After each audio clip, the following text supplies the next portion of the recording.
Hi hello அனைவருக்கும் வணக்கம். நான் உங்கள் ராமச்சந்திரன். இது உங்கள் ராம்சன் அகாடமி. நண்பர்கள், நம்ம பாருங்க டெட் எக்ஸாமுக்கான வீடியோஸ் நாங்கள் பார்த்துட்டு இருக்கோம். அதில் நம்ம பார்த்தீங்கன்னா தமிழ் நம்ம 9th புக் முடிச்சிட்டோம். 10th புக் போயிட்டு இருக்குங்க. ஓகேங்களா? ஸோ 10th புக்கில் இன்னைக்கு நம்ம பார்த்தீங்கன்னா 2வது இயல் தான் பார்த்துட்டு இருக்கோம்.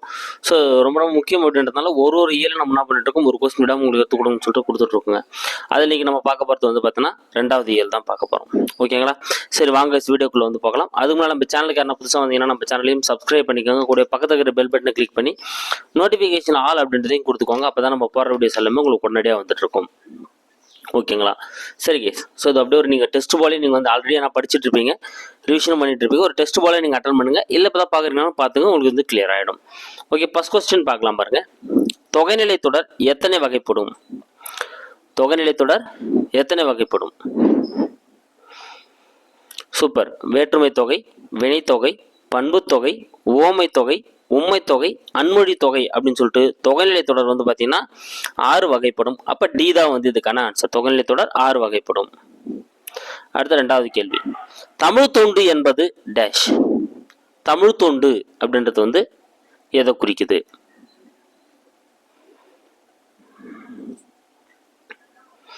சூப்பர். தமிழுக்கு செய்யும் தொண்டு என்னதுங்க? தமிழுக்கு செய்யும் தொண்டு அப்படின்னு சொல்லிட்டு தான் கு அப்படின்ற அந்த வேற்றுமை உருவு இங்க மறைஞ்சு வரதுனால 4ஆம் வேற்றுமை உருவும் பயனும் உடன்தொக்க தொகையும் அப்படின்றதான் இதுக்கான ஆன்சர். அப்ப சி தான் இதுக்கான ஆன்சர். 4ஆம் வேற்றுமை உருவும் பயனும் உடன்தொக்க தொகையும். 3வது கேள்வி பாருங்க. கீழ் உள்ளவற்றில் காலம் கரைந்த பெயரெச்சம் எது? கீழ் உள்ளவற்றில் காலம் கரைந்த பெயரெச்சம் எது? ஸோ நம்ம எதை காலம் கரைந்த பெயரெச்சம் சொல்லுவோம்? வினைத்தொகை. ஸோ வினைத்தொகை தான் நம்ம காலம் கரைந்த பெயரெச்சம் சொல்லுவோம். அப்போ இங்கே எது வினைத்தொகை அப்படின்னா கொள்களிறு. ஏதாங்க இதுக்கான ஆன்சர். கொள்களிறு அப்படின்றதான் காலம் கரைந்த பெயரெச்சம். ஓகேங்களா? அடுத்து 4வது கேள்வி. வினைப்பகுதியும் அடுத்து டேஷ் வினைப்பகுதியும் அடுத்து டேஷ் சொல்லும் அமைந்த சொற்றொடர்களே வினைத்தொகை அமையும். ஸோ ஒரு வினைத்தொகை அப்படின்றது பார்த்தீங்கன்னா வினைப்பகுதியா இருக்கும், அதுக்கு அடுத்து அமைஞ்சிருக்கக்கூடிய சொற்றொடர்களா இருக்கும். அதுக்கு அடுத்துதான் பார்த்தா வினைத்தொகை அமையக்கூடியதா இருக்கும். ஓகேங்களா? சூப்பர். எதுங்க? பெயர்ச்சொல். ஏதாங்க இதுக்கான ஆன்சர். வினைப்பகுதியும் அதுக்கு அடுத்து பெயர்ச்சொல் அமைந்திருக்கக்கூடிய ஒரு சொற்றொடர்ல தான் எது அமையும் அப்படின்னா வினைத்தொகை அமையக்கூடியதா இருக்கும். அடுத்து 5வது கேள்வி. பொருந்தா ஒன்று எது? கொடுக்கப்பட்டதுல எது பொருந்தாம இருக்குன்னு பாருங்க.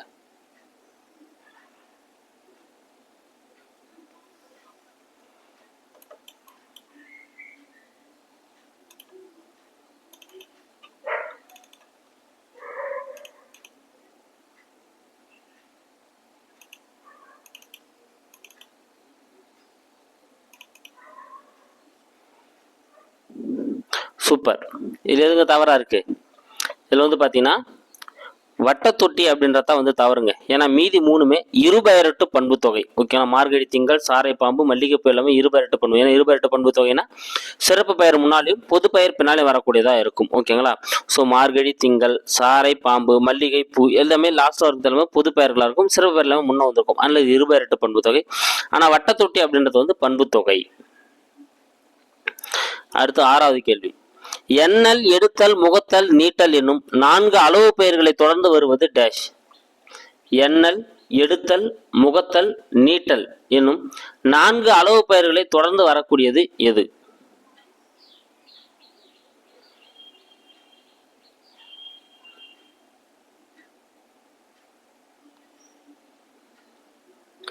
சூப்பர். எதுங்க? உண்மை தொகை. பி தாங்க இதுக்கான ஆன்சர். எண்ணல், எடுத்தல், முகத்தல், நீட்டல் அப்படின்ற அந்த 4 அளவு பெயர்களை தொடர்ந்து வரக்கூடியது அப்படின்னா உண்மை தொகை தான். ஸோ அதில் அப்படின்ற அந்த இடைச்சொல் மறைந்து வரக்கூடியதாக இருக்கும். ஓகேங்களா? நல்லா ஞாபகம் வச்சுக்கோங்க. இது அப்படியே கேட்கறதுக்கு கூட வாய்ப்புகள் இருக்கு. அடுத்து 7வது கேள்வி பாருங்க. வேற்றுமை, வினை, பண்பு, உவமை, உண்மை ஆகிய தொகைநிலை தொடர்களில் உருபுகளும் அவை அல்லாத வேறு சொற்களும் மறைந்து நின்று பொருள் தருவது டேஷ். வேற்றுமை, வினை, பண்பு, ஓமை, உண்மை ஆகிய தொகைநிலை தொடர்களில் உருபுகளும் அவை அல்லாத வேறு சொற்களும் மறைந்து நின்று பொருள் தருவது டேஷ். சூப்பர். என்னதுங்க? அன்மொழி தொகை. டி தாங்க இதுக்கான ஆன்சர். எப்படி அழைக்கப்படுது? அன்மொழி தொகை அப்படின்னு சொல்லிட்டு தான் வந்து அழைக்கப்படக்கூடியதா வந்து இருக்குங்க. ஓகேங்களா? ஸோ வேற்றுமை, வினை, பண்பு, ஓமை, உண்மை ஆகிய தொகைநிலை தொடர்களில் உருபுகளும் அவை அல்லாத வேறு சொற்களும் மறைந்து நின்ற பொருள் தந்தா அதான் அன்மொழி தொகை அப்படின்னு வந்து சொல்லுவாங்க. அடுத்த 8வது கேள்வி. உனக்கு பாட்டுக்கள் பாடுகிறோம், உனக்கு புகழ்ச்சிகள் கூறுகிறோம், பாரதியின் வடியில் இடம்பெற்றுள்ள நயங்கள் யாவை? உனக்கு பாட்டுக்கள் பாடுகிறோம், உனக்கு புகழ்ச்சிகள் கூறுகிறோம்.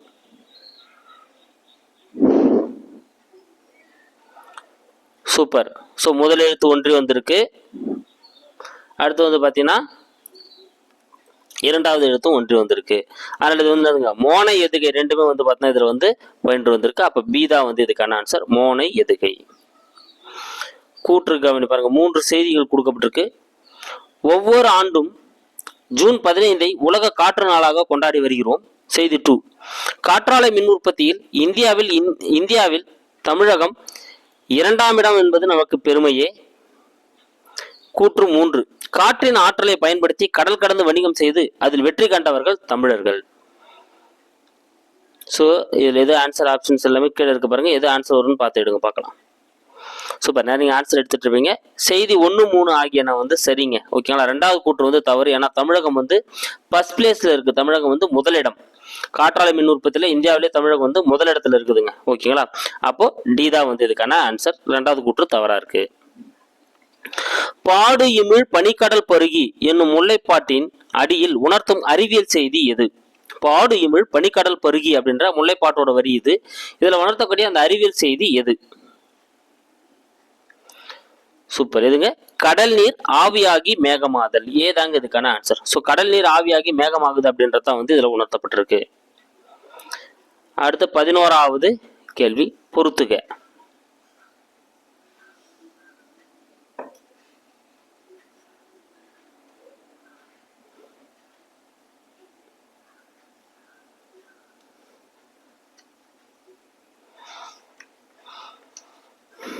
ஓகே, நீங்கள் பொருத்தி ஆன்சர் எடுத்துட்டு இருப்பீங்க. ஸோ இதுக்கான ஆன்சர் என்ன அப்படின்றத நம்ம வந்து பார்க்கலாம் பாருங்க.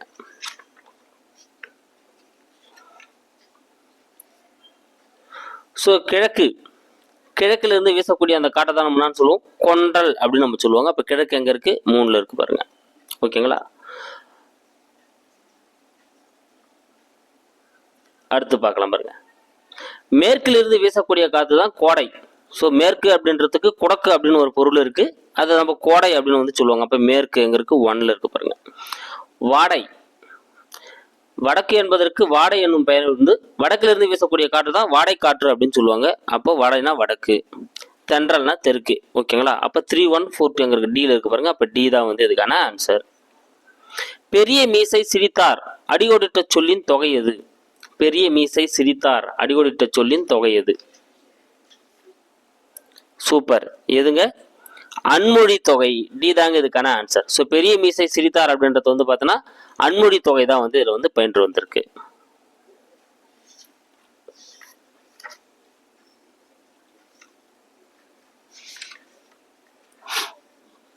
ஓகே, அடுத்த கொஸ்டின் பார்க்கலாம் பாருங்க.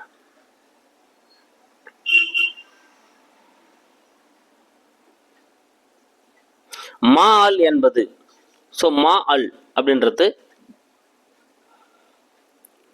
எந்த அளபடையில வரக்கூடியது? மா அல்.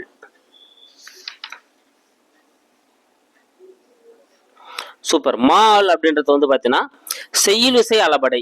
ஏதாங்க இதுக்கான ஆன்சர். மா அல் அப்படின்றது செய்யுளிசை அளபடையில் வரக்கூடியது. அடுத்து 14வது கேள்வி. தோட்டத்தில் மல்லிகை பூ பறித்த பூங்கொடி வரும் வழியில் ஆடு மாடுகளுக்கு தண்ணீர் தொட்டியில் குடிநீர் நிரப்பினார். இதில் அடிகோடிட்ட சொல்லின் பொருள் குறிப்பது. எங்க அடிகோடிட்டு இருக்கோம்? தண்ணீர் தொட்டியில வந்து அடிகோடிட்டு இருக்கோம். இது வந்து எதை உணர்த்துது? சூப்பர், இதுக்கான ஆன்சர் நாங்க வரும் 2ஆம் வேற்றுமை உருவும் பயனும் உடன்தொக்க தொகையும். ஏன்னா தண்ணீரை உடைய தொட்டி. ஓகேங்களா? அப்ப அந்த ஐ அப்படின்ற அந்த வேற்றுமை உருவும் உடைய அப்படின்ற பொருள் வரதுனால 2ஆம் வேற்றுமை உருவும் பயனும் உடன்தொக்க தொகையும் அப்படின்றதான் வந்து இதுக்கான ஆன்சர். ஓகேங்களா? அப்ப டி தான் வந்து இதுக்கான ஆன்சர். ஸோ 2ஆம் வேற்றுமை உருவும் பயனும் உடன்தொக்க தொகையும் அப்படின்றதான் வந்து இதுக்கான ஆன்சர். அடுத்த கொஸ்டின் பார்க்கலாம் பாருங்க. பொதிகை மலை தோன்றி மதுரை நகர் கண்டு பொழிந்த தமிழ் மன்றமே என பாடியவர். பொதிகை மலை தோன்றி மதுரை நகர் கண்டு பொழிந்த தமிழ் மன்றமே என பாடியவர்.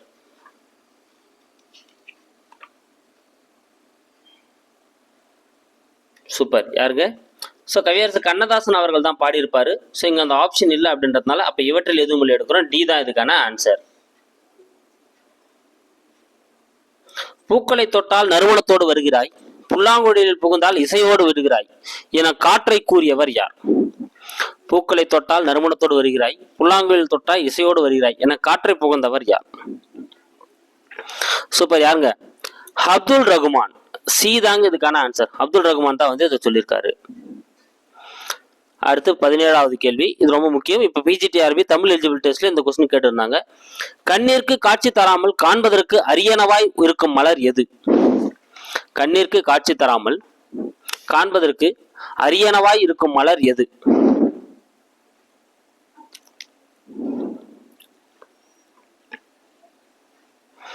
சூப்பர். எதுங்க? ஆலமலர் அல்லது பலாமலர். சி தான் இதுக்கான ஆன்சர். பலாமலர் தான் வந்து அப்படி இருக்கு. அடுத்து பொறுத்துக. ஸோ இதை பொறுத்தி ஆன்சர் எடுக்க பார்க்கலாம். இதுவும் அந்த மலர் பற்றி அந்த குறிப்புகள் இருந்தால் வந்து எடுக்கப்பட்டிருக்கு.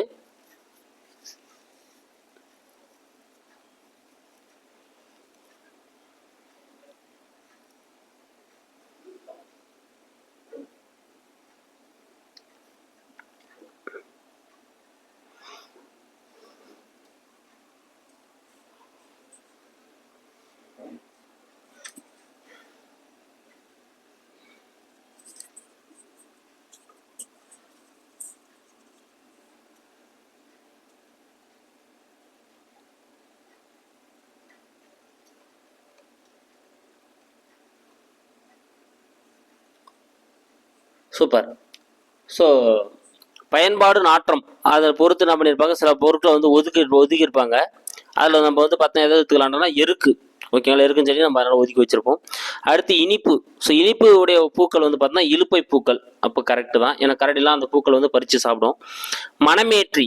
ஓகேங்களா? ஸோ மணமேற்றினா அந்த பாதிரி பூ என்ன பண்ணுமா, குடிநீருக்கு வந்து பார்த்தீங்கன்னா தன்னோட மனத்தை வந்து கொடுக்கக்கூடியதாக வந்து இருக்கும். அப்போ பாதிரி. அரிசி. ஓகேங்களா? ஸோ ஊங்கில் இல்லைங்க, அந்த டைப்பிங் மிஸ்டேக். மூங்கில்.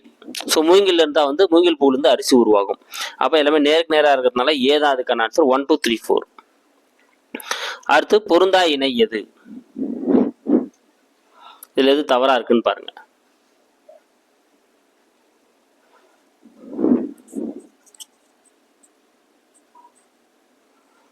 சூப்பர். நீங்க நேரம் ஆன்சர் எடுத்துட்டு இருப்பீங்க.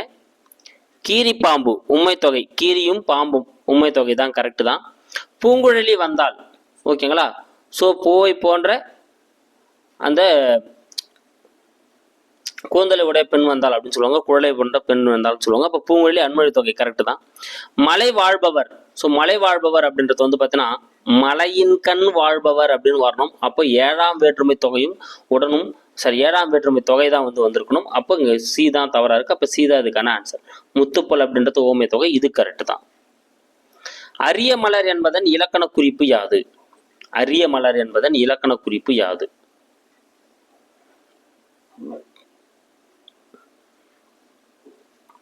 சூப்பர். இதுக்கான இலக்கண குறிப்பு என்ன வரும்? பெயரச்சம். ஏதாங்க இதுக்கான ஆன்சர். அரிய மலர் அப்படின்றது வந்து பெயரச்சம். அடுத்து பொருந்தா இணை எது? ஸோ அகராதியில் காண்க கொடுத்துருப்பாங்க. அதுல இருந்து அந்த கொஸ்டின் நம்ம வந்து எடுத்திருக்கோம். இதுல எது பொருந்தாம இருக்குன்னு பாருங்க.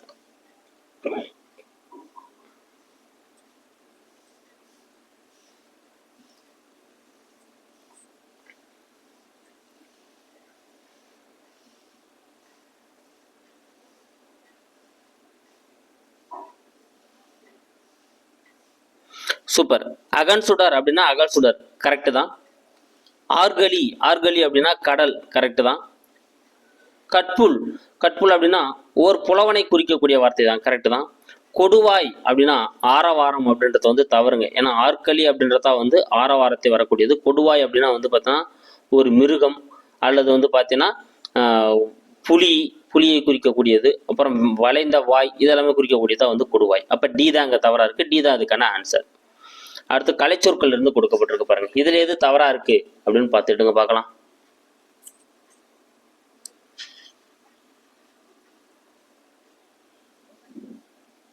சூப்பர், இதெல்லாம் வேகமாக எடுத்துருவீங்க. ஸ்ட்ரோம் அப்படின்னா வந்து பார்த்தீங்கன்னா புயல், இது கரெக்டு தான்.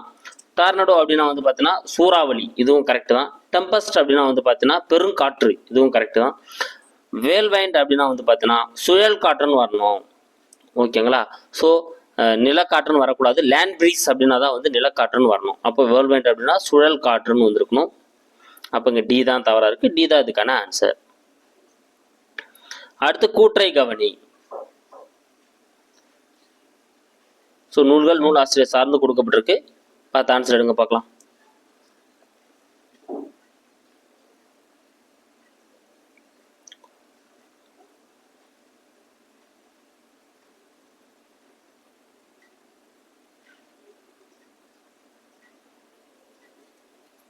ஓகே, ஸோ இங்கே இதுக்கான ஆன்சர் குயில் பாட்டு பாரதியார் கரெக்டு தான். அதுவும் அந்த பறவை போல முகமது அலி கரெக்டு தான். உலகின் மிகச்சிறந்த தவளை அப்படின்றது வந்து ராமலிங்கம் இல்லைங்க, ராமகிருஷ்ணன் வரணும். ஓகேங்களா? ஸோ ராமகிருஷ்ணன் அப்படின்றத வந்து கரெக்டு. அப்போ மூன்றாவது கூற்று தவறாக இருக்கிறதுனால 1, 2 மட்டும்தான் சரி. ஏதா வந்து இதுக்கான சரியான ஆன்சர். ஓகேங்களா? ஸோ கைஸ், வெற்றிகரமாக நம்ம அடுத்த இயர் வந்து பார்த்துட்டோம். ஸோ கூடி சார் உங்களுக்கு 10th புக்கும் வந்து இதே போல் வந்து முடிச்சு கொடுத்துருவேன். ஓகேங்களா? ஸோ மேக்ஸிமம் இந்த வீக்கெண்டோட உங்களுக்கு 10th புக் வந்து முடிச்சிடுவேன். கவலைப்படாதீங்க. Thank you guys. அடுத்த வீடியோவில் வந்து நான் உங்களை சந்திக்கிறேன். நம்ம சேனலுக்கான புதுசாக வந்து நம்ம சேனலை சப்ஸ்கிரைப் பண்ணிங்க, கூட லைக் பண்ணுங்கள், ஷேர் பண்ணுங்கள், பக்கத்தில் பெல் பட்டன் கிளிக் பண்ணி நோட்டிஃபிகேஷன் ஆல் அப்படின்றதையும் கொடுத்துக்கோங்க. அப்போ தான் நம்ம போகிற வீடியோஸ் எல்லாமே உங்களுக்கு உடனடியாக வந்துட்டு இருக்கும். Thank you guys.